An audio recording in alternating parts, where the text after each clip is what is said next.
చూసినట్టయితే ఆదికాండ గ్రంథం 25-23 వెళ్ళి మనం చూద్దాము. మొదటి వాడు ఎర్రని వాడుగా బయటికి వచ్చెను, అతని ఒళ్ళంతా రోమ వస్త్రం వలె నుండెను, కనుక అతనికి ఏశావు అను పేరు పెట్టింది. తర్వాత అతని సహోదరుడు బయటికి వచ్చినప్పుడు అతని చెయ్యి ఏశావు మెడిమను పట్టుకుని నుండెను, కనుక అతనికి యాకోబు అను పేరు పెట్టబడెను. ఆమె వారిని కనినప్పుడు ఇస్సాకు 60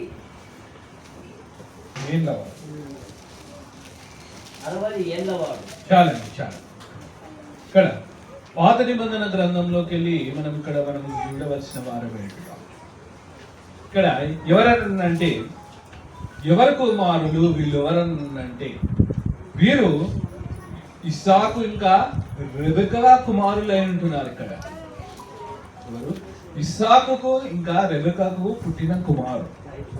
మొదటి వాని పేరు ఏంటంటే ఏశావు అయి ఉంటున్నది, రెండవ వాని పేరు యాకోబు అయి ఉంటున్నారు. అయితే ఇంకోటి ఏశావుకు ఉన్న ప్రత్యేకత ఏంటంటే ఏదోం అంటే ఏంది అర్థము, ఎర్రటి వాడు అని అర్థమై ఉంటున్నట్టుగా చూస్తున్నా. మనందరికీ తెలుసు, ఈ కథలో మనం అనేక సార్లు మనం చదువుంటాం. ఏమైనాది మరి ఏశావు ఒక విషయంలో మనం చూస్తే ఒక పూటి ఆహారం కొరకు ఏమై చేస్తాడు, తన జ్యేష్ఠత్వాన్ని అమ్ముకుంటాడు. తర్వాత చూస్తే మరి దీవెనలు ఎవరికి వస్తాయి? యాకోబుకు వస్తాయి. మరి ఏశావుకు తృణీకరింపబడుతుంది, అన్ని శాపాలే వస్తాయి. మరి ఈ ఆదికాండ గ్రంథంలోనే మరి ఒకేసారి మనం అనుకుంటాం. కానీ ఇక్కడ చూడండి, తర్వాత కూడా చూస్తే పాత నిబంధన చరిత్ర అంతా కూడా చూస్తే పాత నిబంధన గ్రంథంలో ఈ ఏదోమీయులు అనేక సార్లు ఏం చేస్తారంటే యాకోబు యొక్క వంశం వాళ్ళను, ఇశ్రాయేలులను అనేక సార్లు శ్రమ పెడతారు. సంఖ్యాకాండంలో చూస్తాం. సంఖ్యాకాండంలో కూడా ఎట్లంటే వారు ప్రయాణం అవుతున్నప్పుడు, మరి అరణ్యంలో నుండి ప్రయాణం అవుతున్నప్పుడు మరి ఆ ఏదోము రాజు అనుమతించాడు. సంఖ్యాకాండంలో చూస్తాం. మీరు సంగతి ఇక్కడ చూస్తే మరి ఇదంతా కూడా ఇక్కడ చూసినట్టయితే ఇది ఎక్కడ అంటే, ఇది ఎక్కడ వరకు ఈ యుద్ధం అనేది వీరిద్దరు యాకోబు ఇంకా ఏశావు సంతానం విషయంలో చూస్తే ఇది ఎక్కడి వరకు తరతరాలు మనం చూస్తున్నాం. కేవలం మనం చూడండి ఆదికాండ గ్రంథంలోనే మనం చూడమండి. ఇక్కడ చూస్తే తరతరాలు ఇదంతా ఇక్కడ చూసినట్టయితే ఇక్కడ మరి ఇదే విషయంని మనం చూసాము. బైబిల్ మనం తెలుసామండి. మరి దేవుని యొక్క పరిశుద్ధ గ్రంథంలోకి వెళ్ళి కొన్ని విషయాలను మనము గమనిస్తాం. మరి మొట్టమొదటిగా మనం చూసినట్టయితే మరి యెషయా ప్రవక్త ఏదోం గురించి ఏమని ప్రకటించినాడు అనేది కూడా మనం చూస్తాం. యెషయా ప్రవక్త 63:1 యెషయా గ్రంథము 63:1.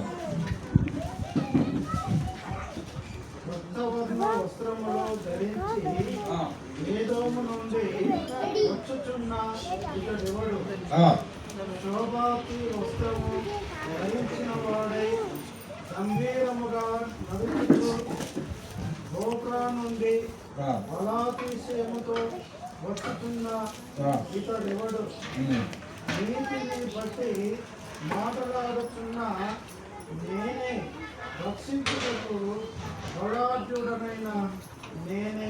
చాలండి. ఇక్కడ దేవుని యొక్క పరిశుద్ధ గ్రంథంలో చూస్తే ప్రవక్తలు కూడా అనేక సార్లు ప్రవచించినారు. ఏదో వంశస్థుల గురించి మరి అనేక సార్లు మరి ప్రకటించినారు. మరి అనేక సార్లు వీళ్ళు ఏం చేస్తారు అంటే ఇశ్రాయేలీయులను బాధ పెడతారు.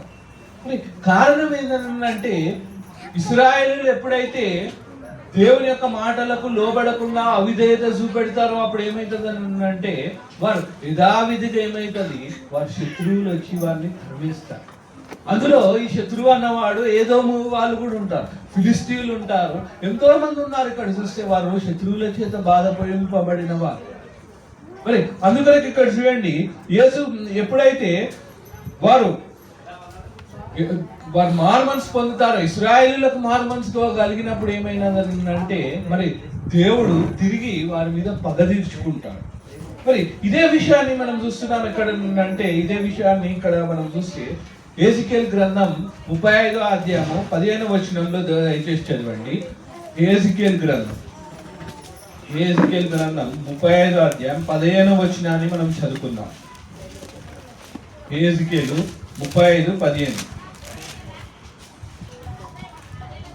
ఇశ్రాయేలీల స్వాస్థ్యము పాడైపోవుట చూచి నీవు సంతోషించితివని గనక నీకును ఆ ప్రకారంగానే చేసేదను.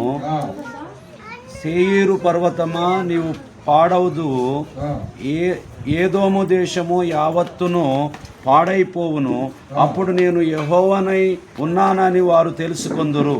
చాలండి.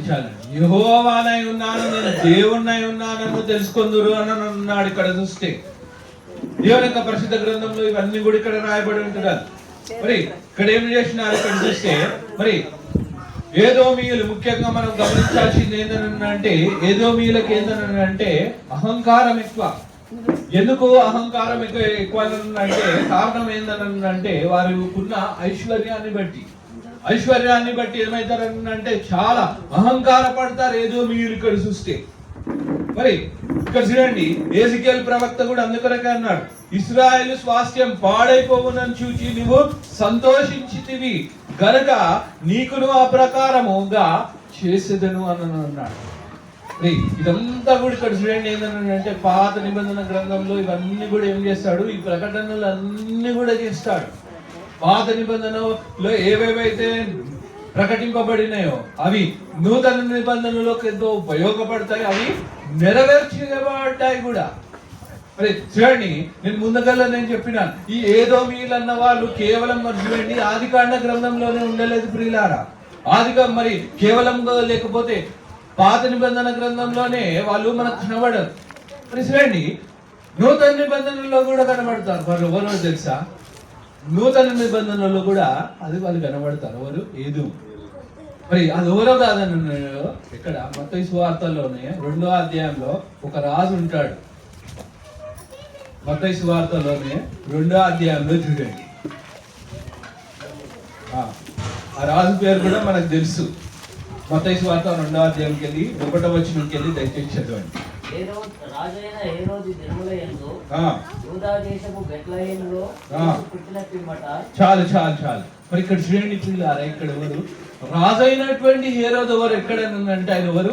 ఏదోమీయుడు. ఇక్కడ మరి ఆయన మనం గమనించుకోవాల్సింది ఏంటంటే ఆయన యూదా రాజు కాదు, లేకపోతే యూదా గోత్రంలో 12 గోత్రాలకి వెళ్ళి వచ్చిన రాజు కాదు హేరోదు. ఇక్కడ ఆయన ఎవరంటే ఏదోమీయుడు అయి ఉంటున్నాడు. ఏదోమీయుడు ఇక్కడ చూస్తే చూడండి, ఇక్కడ నూతన నిబంధన కూడా ఇక్కడ మనం చూసినట్టయితే ఏమైనది తరతరాలుగా మనం చూసినాం. ఈ యాకోబుకు ఇంకా ఏశావు యొక్క యుద్ధాలు ఇక్కడ చూస్తే అది ఎక్కడ పోయింది, నూతన నిబంధన వరకు కూడా పోయినది. అందుకొరకు ఇక్కడ ఏమైనది మత్తయి సువార్తలో మరి తూర్పు దేశపు జ్ఞానులు వచ్చినప్పుడు మరి ఎవరు ఆ ఏదోం రాజును హేరోదు రాజును అడిగినారు. ఇక్కడ యూదులకు రాజుగా పుట్టినవాడు ఎక్కడున్నాడని అడిగినప్పుడు హేరోదు మహారాజు ఏమైనాడు? విభ్రాంతి నొందినాడు, భయపడినాడు. యూదులకు రాజుగా పుట్టినవాడు ఎక్కడున్నాడని. మరి ఇక్కడ చూడండి, మనం ఒక విషయం మనం గమనించినట్టయితే ఒకటి చూడండి, మరి యూదులోకి వెళ్ళి ఒక రాజుని వస్తానని అన్నాడు కూడా. ఇది యూదా గోత్రంలోకి వెళ్ళి ఎవరు ఒక రాజును, అది మీకా గ్రంథం 5వ అధ్యాయం 2వ వచనంలో చూస్తాం. ఏమని రాయబడి ఉన్నది దయచేసి చదవండి. మనందరికీ తెలుసు. మరి తెలియని వాళ్ళు, మరి వాక్యం తెలియని వాళ్ళు కూడా ఎంతో మంది ఉంటున్నారు కాబట్టి చదివితే మంచిది. మీకా గ్రంథం 5వ అధ్యాయం 2వ వచనాన్ని మనం చదువుకుందాం. బెత్లెహేము ప్రాంతమా, బెత్లెహేము ఎఫ్రాతా యూదా వారి కుటుంబములలో నీవు స్వల్ప గ్రామమైన నా కొరకు ఇశ్రాయేలీయులను ఏలబోవాడు నీలో నుండి వచ్చును. ఇక్కడ నూతన అందుకొరకే చూడండి, మీకా ప్రవక్త అందుకొరకే చిన్న ప్రవక్తలు ముందుగానే ప్రకటించినాడు. ఇక్కడ బెత్లెహేం పురంలో నుండే ఎవరు వస్తున్నారు? ఒక రాజు వస్తున్నాడు. ఎవరు? ఆయననే క్రీస్తు అయి ఉంటున్నాడు. ఆ క్రీస్తునే ఎక్కడ చూస్తున్నాము? మత్తయి సువార్త 2వ అధ్యాయంలో చూస్తున్నాం. మత్తయి సువార్త 2వ అధ్యాయంలో ఇక్కడ మనం గమనించినాం. ఇక్కడ చూస్తే నీలో నుండే వస్తున్నాడు. మరి ఇక్కడ చూడండి, ఇశ్రాయేలీయులకు మరి ఇది ఏమైపోయినది అర్థం చేసుకోలేకపోయినారు. వారు ఏమనుకున్నారంటే కేవలము శరీర సంబంధమైన రాజు కొరకు కనిపెట్టి ఉన్నారు. మనం పాత నిబంధనలో చూస్తే ఎక్కువగా ఏమున్నది, ఇశ్రాయేలీయులకు దీవెనలు ఎట్లున్నాయి, ఎక్కువగా శరీర సంబంధంగా ఉన్నాయి. కానీ నూతన నిబంధనకు వచ్చేసరికి మరి దేవుని యొక్క ఉద్దేశము, క్రీస్తు యొక్క ఉద్దేశం ఏంటంటే వారికి ఆత్మీయ దీవెనలు ఇవ్వాలని క్రీస్తు అనుకున్నాడు. కానీ ఇశ్రాయేలీయులు ఏ విధంగా ఆలోచించినారు, వాళ్ళు శరీర రీతిగా అనుకున్నారు. శరీర రీతిగా ఏమనుకున్నాడు, మాకు ఒక రాజు వస్తే మరి ఈ పనుల బాధలు తప్పుతాయి, ఈ ఏదోమ రాజు నుండి మేము ఇట్లా విముక్తి కలగబడతామేమో అనుకొని అలా ఆలోచించినారు. అందుకనే ఇక్కడ చూస్తే వారికి ఏంది, ఆ రక్షకుని యొక్క విలువలను గ్రహించలేకపోయి ఉంటున్నారు ఇశ్రాయేలీయులు. అది ప్రధానమైనటువంటి కారణమై ఉంటున్నట్టుగా చూస్తున్నాం. చూడండి ఏమైనది, ఇశ్రాయేలీయులు మనం చూస్తే చరిత్రలో చూస్తే ఎట్లా అయిపోయింది.